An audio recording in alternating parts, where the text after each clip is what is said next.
এ ক্যাটাগরিতে ছিলেন 2 জন, নাইম শেখ আর লিটন কুমার দাস। আর বি ক্যাটাগরিতে ছিলেন 12 জন, অর্থাৎ এ আর বি ক্যাটাগরি মিলিয়ে টোটাল ক্রিকেটারের সংখ্যা হচ্ছে 14।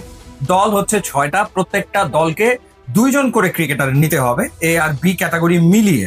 তো যেহেতু মুশফিকুর রহিম এবং মাহমুদুল্লাহ রিয়াদ আনসোল্ড থেকে গেছেন এবং নোয়াখালী এক্সপ্রেস তারা আসলে কোনো প্লেয়ারকে পারচেস করতে পারেনি, এই কারণে শেষ দিকে বাকি ছিলেন 2 জন, মাহিদুল ইসলাম অকন এবং জাকের আলী অনিক। সেই কারণে বাধ্য হয়ে এই 2 জন ক্রিকেটারকে 35 লাখ টাকায় দলভুক্ত করতে হয়েছে নোয়াখালী এক্সপ্রেসে।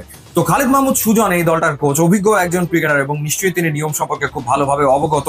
সেটা হওয়ার পরেও কেমন করে আসলে অন্য প্লেয়ারদেরকে আর অ্যাপ্রোচ করতে পারলো না নোয়াখালী এক্সপ্রেস, এবং তারা শেষ পর্যন্ত ওয়েট করলো।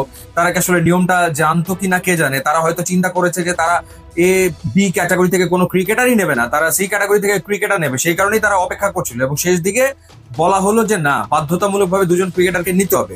এখন তখন চাইলেও তারা আসলে মুশফিক আর মাহমুদুল্লাহ রিয়াদকে তো তখন নিতে পারছে না, কারণ তারা আগে আনসোল্ড হয়ে গেছে। বাকি 2 জন, সেই 2 জনকেই নিতে হবে। এটা অদ্ভুত এক নিয়মও বানিয়েছে গভর্নিং কাউন্সিল। মানে আমি যদি নিতে না চাই তাহলে আমি আসলে নিব না, আবার যেহেতু নিয়ম বানিয়েছে যে 2 জনকে আমার নিতেই হবে, তাহলে তো আমি চাইলে মুশফিক আর মাহমুদুল্লাহ রিয়াদ প্রথমে আনসোল্ড ছিল, আমি আবার চাইলে কিন্তু ওই 2 জনকে নিতে পারতাম। তো নোয়াখালী এক্সপ্রেস সেটাও করেনি, অর্থাৎ মাহমুদুল্লাহ বা মুশফিকের ব্যাপারেও তারা আর আগ্রহ দেখায়নি। শেষে যে 2 জন বাকি ছিল, মাহিদুল ইসলাম অঙ্কন এবং জাকের আলী অনিক, সেই 2 জনকেই তারা নিয়েছে 35 লাখ টাকা খরচ করে। এবং বি ক্যাটাগরির ক্রিকেটাররা কে কোথায় গেল সেটা যদি আপনাদের জানাই, 1,10,00,000 দাম উঠেছে নাইম শেখের, যেটা সত্যিকার অর্থে অবাক হওয়ার মতো সারপ্রাইজিং ছিল। তাকে নিয়ে 3টা দল রীতিমতো টানাটানি করেছে এবং শেষমেশ চট্টগ্রাম রয়্যালস তাকে 1,10,00,000 টাকায় দলভুক্ত করেছে। আর লিটন দাস, মানে নাইম শেখের দাম উঠে গেছে 1,10,00,000, সেই তুলনায় লিটন দাসকে তো রংপুর রাইডার্স কমেই পেয়ে গেল 75 লাখে। লিটন কুমার দাস, তিনি রংপুর রাইডার্সে খেলবেন। বাংলাদেশের টি-20 ক্রিকেটের হাইয়েস্ট রান গেটার, সর্বোচ্চ সংখ্যক 50-র মালিক, 16টা 50 তিনি করেছেন। সেই লিটন কুমার দাস 75 লাখে খেলবেন রংপুর রাইডার্সে। শরীফুল ইসলাম তাকে 44 লাখ টাকায় চট্টগ্রাম রয়্যালস দলভুক্ত করেছে, অর্থাৎ নাইম শেখ এবং শরীফুলকে টার্গেট করেছিল চট্টগ্রাম। তাওহিদ হৃদয়কে 92 লাখ টাকায় নিয়েছে রংপুর রাইডার্স। তো সেই ক্ষেত্রে লিটন এবং তাওহিদ হৃদয় রংপুর রাইডার্সে। শামীম পাটোয়ারিকে 56 লাখে ঢাকা ক্যাপিটালস নিয়েছে। পারভেজ হোসেন ইমনকে 35 লাখে নিয়েছে সিলেট টাইটান্স। 65 লাখে তানজিম হাসান সাকিবকে রাজশাহী ওয়ারিয়র্স নিয়েছে। তানজিম হাসান সাকিবকে তারা টার্গেটই করেছিল। 68 লাখে মোহাম্মদ সাইফুদ্দিনকে ঢাকা ক্যাপিটালস দলভুক্ত করেছে। খালেদ আহমেদকে 47 লাখে নিয়েছে সিলেট এবং ইয়াসির আলী রাবিকে 44 লাখে নিয়েছে রাজশাহী ওয়ারিয়র্স।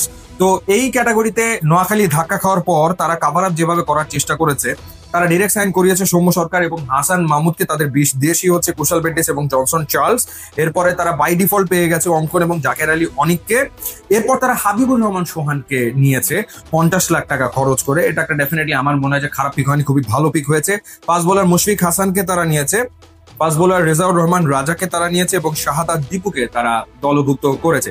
কিন্তু ওই ক্যাটাগরিতে আসলে বোঝা যাচ্ছিল না যে নোয়াখালী টার্গেট করেছে কোন প্লেয়ারকে, মানে সেই অ্যাপ্রোচটা কিন্তু বোঝা যাচ্ছিল না। যাই হোক, তারা শেষমেশ কিন্তু কাভার আপ করার চেষ্টা করেছে। এখন দেখা যাক ওভারঅল টিমটা কেমন হয়। তবে সবচেয়ে বড় ঘটনা হচ্ছে বিপিএল এর দামি প্লেয়ার নাইম শেখ 1,10,00,000, এবং শিরোনাম হচ্ছে যে জাকের আলী অনিক এবং মাহিদুল অঙ্কন তারা আসলে নিয়মের জালে পড়ে চলে এসছেন নোয়াখালী এক্সপ্রেসে।